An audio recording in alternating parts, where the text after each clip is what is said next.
পিরোজপুরের নাজিরপুর উপজেলার ৪ নং দীর্ঘা ইউনিয়নের লেবুঝিল বুনিয়া গ্রামে গড়ে উঠেছে নারিকেলের ছোবলার ক্ষুদ্র কুটির শিল্প। সেখানে নারী ও পুরুষ শ্রমিকের পরিশ্রমে তৈরি করা হয় পাপোশ এবং শক্ত দড়ি। আমরা ছোলা বানাই, নারকেল ঢাকা বেশি আরতে বেচলে ভাই এই ছোলাইটা আমরা আঁশ বানাইয়া তিনটা সরু করে বেশি, এই ২,০০০ টাকা মনে বেশি। প্রথমে নারিকেলের মূল অংশ বিক্রি করা হয় এবং পরবর্তী সেই নারিকেলের আঁশ দিয়ে এসব প্রসাধনী তৈরি করেন। আর নারিকেলের খোসার গুঁড়ো দিয়ে তৈরি করেন এক ধরনের জৈব সার। এগুলো বিক্রি করি আমরা ৩০০ টাকা পিস, ৩৫০ টাকা এরকম। কম্পোস্ট সারে কাজ করে, মানে খুব এইটা চারা পাতার জন্য ভালো।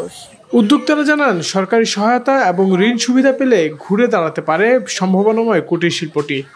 আঁশের ব্যবহার প্রায় কমে গেছে এবং কম্পোস্ট সার, আঁশের অন্যতম একটা উপাদান হলো আঁশ শিল্পের কম্পোস্ট সার।